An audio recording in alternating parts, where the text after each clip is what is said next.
नमस्कार, हिमाचल तहलका न्यूज में एक बार आपका फिर से स्वागत है। मैं हेमंत राणा कैमरा पर्सन तरसेम के साथ आज आपको मिलवाने ले चल रहा हूं हिमाचल पथ परिवहन निगम के निदेशक एवं कांग्रेस जिला अध्यक्ष मोंटी संधू जी से, जो कि नौदान क्षेत्र में एक अपनी पहचान रखते हैं। आज हमें मौका मिला है कि आज हम मोंटी जी से बात करें और जानें कि क्या उनकी कार्यशैली है, कैसे वो कार्य कर रहे हैं और किस तरीके से चुनाव के लिए जा रहे हैं और क्या क्या जो कारण है उनके, जो कि आज उनको प्रदेश में एक अपनी पहचान बना करके आगे ले जा रहे हैं। तो मोंटी जी नमस्कार। नमस्कार राणा जी, सबसे पहले मैं धन्यवाद करूंगा आपका और आपकी टीम का जिन्होंने मुझे रूबरू होने का मौका दिया। धन्यवाद जी। तो मोंटी जी जरा थोड़ा बताएंगे आप कि किस तरीके से आजकल गतिविधियां चुनावी हैं, तो किस तरीके से आपका चल रहा है आजकल? बिल्कुल, चुनावों का जो माहौल है वो अब बन चुका है। चुनावों की तैयारी जोरों शोरों से चल रही है और युवाओं की फौज जो है वो कांग्रेस पार्टी की सेवा में जो है हाजिर है। यूथ कांग्रेस जो है वो कांग्रेस पार्टी की फ्रंटल ऑर्गेनाइजेशन है और हमेशा इसने फ्रंट पे रह के कांग्रेस पार्टी के लिए कार्य किया है। और इस चुनाव में जो हमारी भागीदारी होगी वो हर बार की अपेक्षा जो है इस बार बढ़कर होगी, क्योंकि इस बार कांग्रेस में कुछ दगाबाज धोखेबाज निकले हैं जो कि भगोड़े बन चुके हैं। हमें इन लोकसभा चुनावों के साथ साथ उनके ऊपर भी थोड़ा फोकस करने पड़ेगा। तो युवाओं की जो फौज है वो इस चुनाव के लिए तैयार है। मैं बताता चलूं आपको कि हिमाचल में इस बारी हालांकि विधानसभा के चुनाव नहीं थे, लेकिन क्योंकि पिछले जो है राज्यसभा के सीट के लिए जब इलेक्शन हुआ उस वक्त में कुछ बागियों ने जो है कि कांग्रेस को धोखा दिया और उसी के वजह से आप कुछ विधानसभा सीटों पर जो है विधानसभा के भी इलेक्शन किए जा रहे हैं लोकसभा के साथ साथ में। तो दोनों ही तरीके की तैयारी यहाँ चल रही है। हालांकि हिमाचल प्रदेश में सरकार जो है एक तरह से हाशिए पर जा चुकी थी और कैसे संभाला है इसके बारे में भी थोड़ा जानेंगे कि किस तरीके से जो है सुखविंदर सिंह सुक्खू जी ने इस परिस्थिति को संभाला है। थोड़ा आप बताएंगे सरकार हाशिए में तो मैं नहीं मानता हूँ कि कभी गई होगी। हाँ, ये जरूर है कि कुछ लोगों ने इस ईमानदार सरकार को, एक गरीब परिवार से उठे हुए मुख्यमंत्री को गिराने की कोशिश की, इस सरकार को नीचा दिखाने की कोशिश की, पर वो इस अपने जो इनकी सोच थी, घटिया सोच, उसमें ये नाकामयाब हो सके, ना ये हो पाएंगे। और ये इनके साथ साथ भाजपा की भी मिली भगत थी, क्योंकि ये भाजपा का रवैया है लोगों के द्वारा चुनी गई सरकार जो होती है उसको अलोकतांत्रिक तरीके से गिराने का जो प्रयास है वो पहले भी कई जगह पर कर चुके हैं और यहाँ पे भी उन्होंने किया, पर यहाँ पे कामयाबी नहीं मिली, क्योंकि यहाँ पे एक मजबूत और जमीन से जुड़े हुए नेता हमारे प्रदेश का नेतृत्व कर रहे हैं। तो ये उनकी लोगों की दुआएं जो है उनके साथ है, तो उनको नीचे दिखाना इस पर उनके लिए पॉसिबल नहीं हो पाया और ना कभी हो पाएगा। कांग्रेस हमेशा आरोप लगाती रहती है, मिशन लोटस का हमेशा जो है कांग्रेस आरोप लगाती है और कहीं ना कहीं हिमाचल का भी जो ये मामला है इन विधायकों को लेकर के काफी पूरे देश में प्रचलित रहा कि यहाँ भी ऑपरेशन लोटस हुआ है। तो आरोप भी लगे कि कुछ पैसा लेकर के, हालांकि जहां तक मैं कह सकता हूं कि स्टेज पर से भी मुख्यमंत्री ने भी इस बात को माना है कि पैसा लेकर के जो है कमल लोटस का प्रयास किया गया और उसी वजह से उनको कहीं ना कहीं दिक्कत आई। क्या आप मानते हैं इस बारे में? बिल्कुल मानते हैं, क्योंकि उन विधायकों का कहना है कि हमें सम्मान नहीं मिला। वो 2-3 विधायक तो उनमें से एक निर्दलीय और 2 कांग्रेस पार्टी के विधायक वो हमीरपुर जिला से ताल्लुक रखते हैं। आपके सामने की बात है, आप यहाँ पे पत्रकारिता कर रहे हैं, आपने भी कई बार देखा हो जब भी मुख्यमंत्री आए हैं तब वो विधायक इनके साथ थे, आगे पीछे घूमते थे, इनके साथ घूमते थे, उठते बैठते थे, खाते पीते थे और वो कहते हैं कि सम्मान नहीं है। एक प्रदेश का मुख्यमंत्री पहली बार चुने हुए विधायक को साथ लेके घूम रहा है, दूसरी बार चुने हुए या मान लेते हैं कोई 3 बार भी जीता होगा, पर सम्मान की कमी कहाँ है? हर किसी की विधानसभा जाके मुख्यमंत्री ने उनके जो भी काम थे उनको पूरा किया है, उनकी जो भी डिमांड्स थी उनको पूरा किया है। तो सम्मान की कमी नहीं, वहां पे पैसे की कमी मैं मानता हूँ। वो अगर पैसे को सम्मान मानते हैं तो यहाँ पे कांग्रेस पार्टी में और प्रदेश की सरकार के पास वो वाला सम्मान नहीं मिलेगा। वो सम्मान जो है वो मोदी जी और शाह जी करते हैं, वो हमारे यहाँ नहीं होता है। कहीं ना कहीं आपने कहा कि उनको पूरी इज्जत मिली, मान मिला, साथ लेकर के मुख्यमंत्री चले, लेकिन उनका मान सम्मान का मतलब कोई पद पाना था शायद। आप ठीक कह रहे हैं, अगर कोई पद की इच्छा रखता है तो राजनीति में होते हुए पद की इच्छा रखना कोई बुरी बात नहीं है, पर हाँ अगर परिवार का कोई व्यक्ति जब तक वो कांग्रेस पार्टी में थे तो वो हमारे परिवार का हिस्सा थे और मुख्यमंत्री जी उस परिवार के मुखिया हैं। अगर उन्हें कोई द्वेष था, मन में कोई नाराजगी थी, तो वो बैठ के बात कर सकते थे ना इस परिवार। अगर आपके घर का कोई सदस्य नाराज हो जाएगा और जाके पड़ोसी के घर बैठ जाएगा तो वो आपके घर का सदस्य नहीं माना जाएगा ना। फिर वो कोई तरीका नहीं। अगर हमारी अपने परिवार में नाराजगी होती है तो हम बैठ के बात करते हैं। ये कोई तरीका नहीं है, ये सिर्फ बहाने हैं कि हमें सम्मान नहीं मिला, हमें पद नहीं दी। इससे सारा का सारा पैसे का खेल है। और माननीय मुख्यमंत्री जी ने ये मन से कहा है कि 15 करोड़ रुपए में एक विधायक को खरीदा गया है और ये सत्य वचन है, क्योंकि मुख्यमंत्री जी बिना तथ्य के कभी बात नहीं करते हैं। मोदी जी, बात चल रही थी कि देखो एक कांग्रेस का टिकट वितरण जो है कहीं ना कहीं उसमें आपको खोट नहीं नजर आता कि अगर ऐसे पैसे के लालची लोगों को आप लोग टिकट दे देते हैं तो बाद में पैसे का गेम करेंगे। मैं बताता हूँ आपको, इन लोगों की आज तक छवि थी, ये अपने आप को शो करते हैं कि हमसे बड़ा समाज सेवी कोई नहीं है। कोई राशन बांटता था जाके, कोई किसी के मकान का काम लगा है, रेता बजरी बांट रहा है, ऐसे लड़कियों की शादियों में पैसे दे रहे हैं, चाहे वो खुद से दे रहे हैं, किसी एनजीओ के थ्रू दे रहे हैं, पर इन्होंने खुद को समाज सेवी करके इंट्रोड्यूस किया था। और आगे इनके मन में इतना खोट निकल आएगा पैसे के पीछे, ये ऐसे बिक जाएंगे, ये तो कोई मतलब पहले से तो कोई समझ नहीं सकता था ना। ये तो जब कोई ऐसी हरकत करेगा तभी पता चलेगा नहीं कि इनकी क्या नीयत है और क्या नीति है। मतलब कह सकते हैं कि जो राजनीति की परिभाषा है आज वो यही है कि जो पैसे से ज्यादा दान कर रहा है वही अच्छा नेता है। मैं आपको सीधी सी बात बता देता हूँ, ये जो प्रचलन है ना, जो ये बीजेपी ने चलाया है, हिमाचल एक बहुत ही लिटरेट स्टेट है और यहाँ के लोग समझ चुके हैं कि ये पैसे के पीछे जो है गंदी राजनीति हो रही है और ये जो भगोड़े हैं इनको हिमाचल की जनता इस बात सबक सिखाएगी। लेकिन कांग्रेस भी आप देखें कि आपका नेता, आपके जो कार्यकर्ता है बहुत ग्राउंड तक मैं मान सकता हूं कि है, तो क्या आपको ग्राउंड रिपोर्ट नहीं मिलती है कि भाई ये जो व्यक्ति है आपका, जो दावेदार है, जो टिकट ले रहा है, वो कहीं ना कहीं अवैध कामों से जुड़ा हुआ है या ऐसे कामों से जुड़ा हुआ है जिनमें खूब लूट की जाती हो? ऐसा नहीं आपके पास कोई? नहीं, मुझे ऐसा नहीं लगता कि अगर ऐसी कोई बात हाईकमांड तक पहुंची होती तो उस पर पहले विचार किया जाता।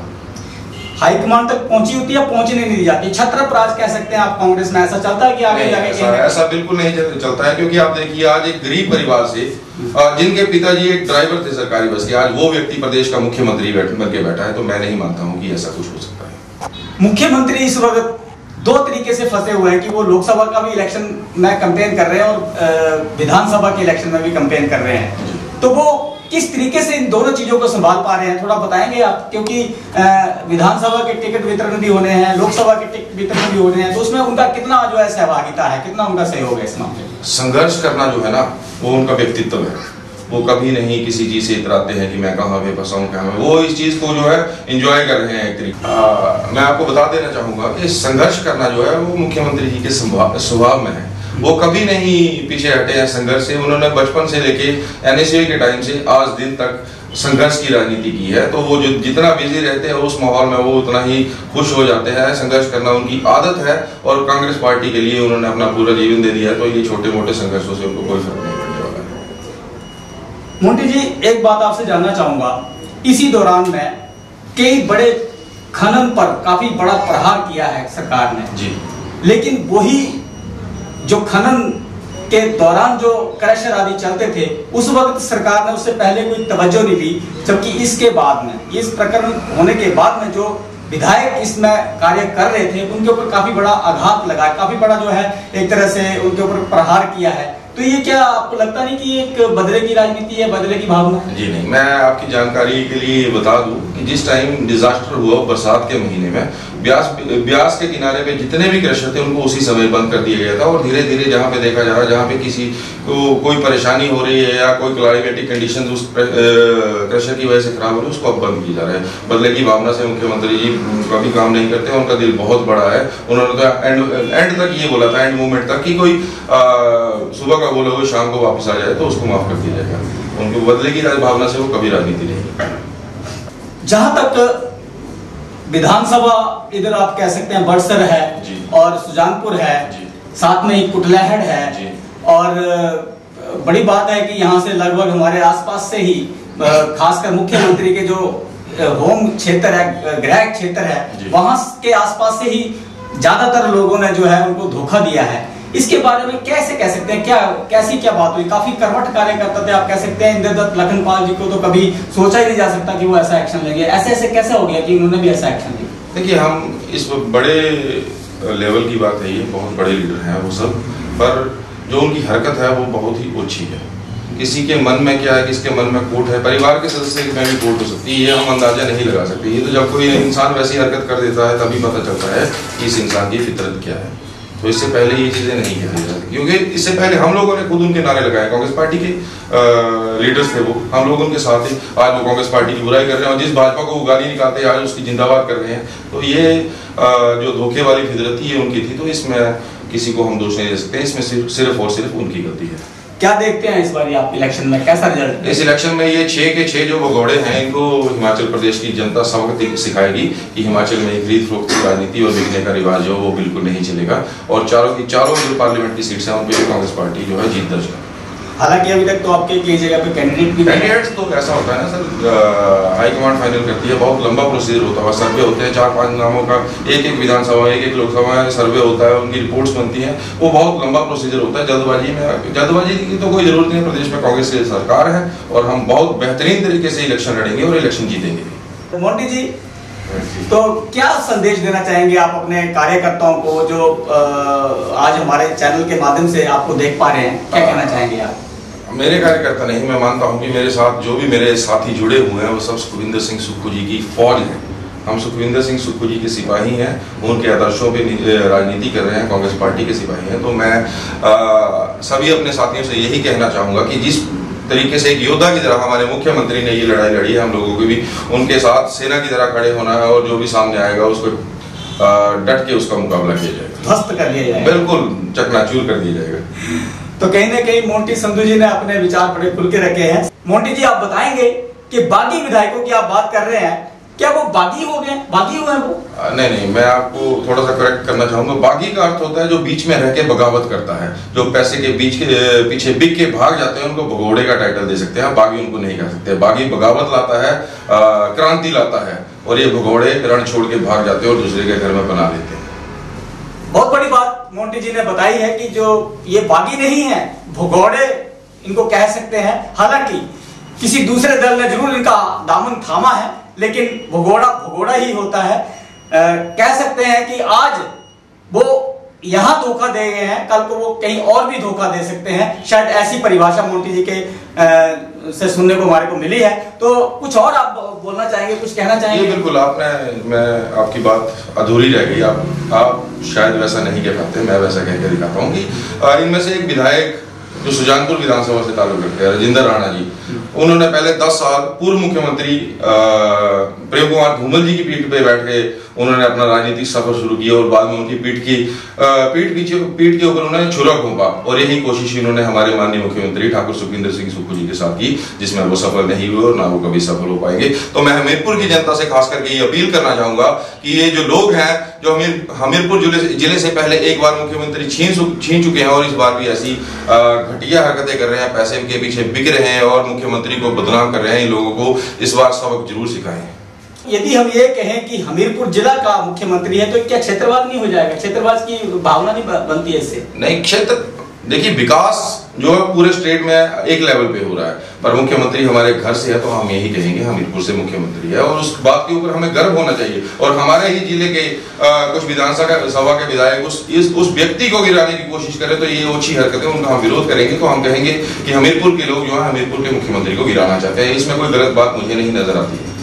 क्षेत्रवाद नजर नहीं आता? नहीं, मुझे कोई क्षेत्रवाद नजर नहीं आता, क्योंकि मुख्यमंत्री जी ने एक समान पूरे प्रदेश का विकास किया है। कह सकते हैं हम कि अभी जो बात की है कि पहले धूमल जी को, राजेंद्र राणा जी ने जो है धूमल जी को धोखा दिया, उसके बाद में कांग्रेस को धोखा दिया। कहीं ना कहीं मैं कह सकता हूं कि कांग्रेस ने ही आखिर क्यों हाथ पकड़ लिया था उस वक्त? आपको ऐसा लगता था कि ऐसे नेता हैं ये, तो कांग्रेस ने तो वही काम किया जो कि आज बीजेपी कर रही है। देखिए, एक इंसान होता है, एक बार गलती कर देता है, पर एक इंसान एक ही गलती बार बार करे तो वो गलती नहीं होती, वो उसकी फितरत होती है। और ये राणा जी की फितरत है, इसको समझने में थोड़ा हम लोगों को समय लग गया, हमारे शीर्ष नेतृत्व को थोड़ा समय लग गया, और वो अब भाजपा में गए हैं। वो कल तक कहते थे कि धूमल परिवार HPCU को आप धूमल परिवार की जागीर घोषित कर दीजिए, धूमल एंड सन्स के नाम से घोषित कर दीजिए। आज वो धूमल जी के पास जाके उनका पांव छू के उनका आशीर्वाद लेने का ढोंग कर रहे हैं। जिस व्यक्ति को उन्होंने गिराया आज उसके पास उसके पैरों में पड़ रहे हैं। तो इस लेवल के जो नेता है, और हाँ ठीक है, उनकी फितरत हम नहीं समझ पाए, हमारे नेता नहीं समझ पाए। अब उनकी फितरत जनता समझ रही है और जनता उनको सबक सिखाएगी। कुटलहर के विधायक जो छोड़ के गए हैं पार्टी को, कह सकते हैं कि वो उनका जो है एक जो है क्रशर उनका बंद किया गया है, तो इस बारे में क्या कहेंगे आप? मैंने आपसे पहले भी ये बात कही कि क्रशर सिर्फ इन नेताओं का ही बंद नहीं किया गया है, बहुत से क्रशर बंद किए गए हैं। और उसके कारण ये है कि आप देख रहे हैं क्लाइमेट चेंजेस हो रहे हैं, इतने बड़े स्तर पे आपदा आई है, और उन क्रशर्स को बंद करने का सिर्फ यही कारण। तो मानते हैं आपकी ये क्रशर ठीक नहीं लगा हुआ था? मैं तो यही मानता हूँ कि मेरे हिसाब से तो मैक्सिमम क्रशर्स ठीक नहीं लगे हुए। अब इसका जो है वो विभाग है उसकी जानकारी ले रहा है और विभाग अपने तरीके से काम कर रहा है, कोई किसी के साथ जबरदस्ती नहीं कर रहा। मोटी ये गाइडलाइन है जी, टेक्निकल है, न्यायिक है, इसको कह सकते हैं हम कि थोड़ा सा कोर्ट का मैटर इसमें आ जाता है। जैसे कि कोर्ट ने सुप्रीम कोर्ट का गाइडलाइन है कि जितना भी गैर मुमकिन दरिया, गैर मुमकिन खड्ड, गैर मुमकिन आबादी, गैर मुमकिन जितनी भी गैर मुमकिन जगह होती है सरकार की तरफ से, उसमें जो चीज कही होती है, जैसे गैर मुमकिन दरिया है तो गैर मुमकिन दरिया ही वहां रहेगा, उसको चेंज नहीं किया जा सकता। लेकिन जितने भी क्रशर लगे हुए हैं खासकर ब्यास नदी में, वो सारे के सारे गैर मुमकिन दरिया में लगे हुए हैं, तो उसके बारे में कुछ आप बताएंगे थोड़ा? तो आप चिंता ना कीजिए राणा जी, उनको तो बंद कर दिया गया है। व्यास के किनारे जो भी क्रशर लगे हैं उनको बंद कर दिया गया है। साथ में बैठे हमारे साथ संदीप कुमार जी, जो कि सोनी जी के नाम से काफी यहाँ पर मशहूर हैं। और मैं आपको बताता चलूं कि ये उपाध्यक्ष हैं ओबीसी सेल के, कांग्रेस के नदौन ब्लॉक के उपाध्यक्ष हैं ओबीसी के। तो हम जानना चाहेंगे कि आज संदीप जी किस तरीके से देख पा रहे हैं आप ये जो है, किस तरीके से आप इस इलेक्शन को भी देख रहे हैं और किस तरीके से आगे की आगामी राजनीति को देख पा रहे हैं? मैं तो सिर्फ सुखविंदर सिंह सुक्खू का सिपाही हूँ, जैसे हमें आदेश मिलेंगे उसी हिसाब से हम काम करेंगे। जो ओबीसी समाज है हमेशा जो कि कांग्रेस के साथ चलता रहा है, क्योंकि यहाँ से जो नारायण चंद्र पार्षद जी थे बहुत ही कर्मठ कार्य करते थे कांग्रेस के, और जाने माने जाने पहचाने और बहुत ही एक उत्कृष्ट छवि के नेता थे। तो कहीं ना कहीं आज बड़े खुल करके इन्होंने अपनी बात को रखा है और हमारे दर्शकों के लिए काफी ये समझने वाली बात है कि किस तरीके से आज राजनीति चल रही है। आज के ताजा हालात पर मोटी जी ने काफी खुल करके परिचर्चा की है। तो मैं धन्यवाद करता हूं हमारे आए हुए मेहमानों का। साथ में और भी हम उम्मीद करते हैं कि इनकी बातों को लोग जो है ध्यान देंगे और इनकी कही बातों पर शायद चलेंगे। तो धन्यवाद से मैं हेमंत राणा, हिमाचल तहलका न्यूज के लिए कैमरा पर्सन तरसेम के साथ नादौन से।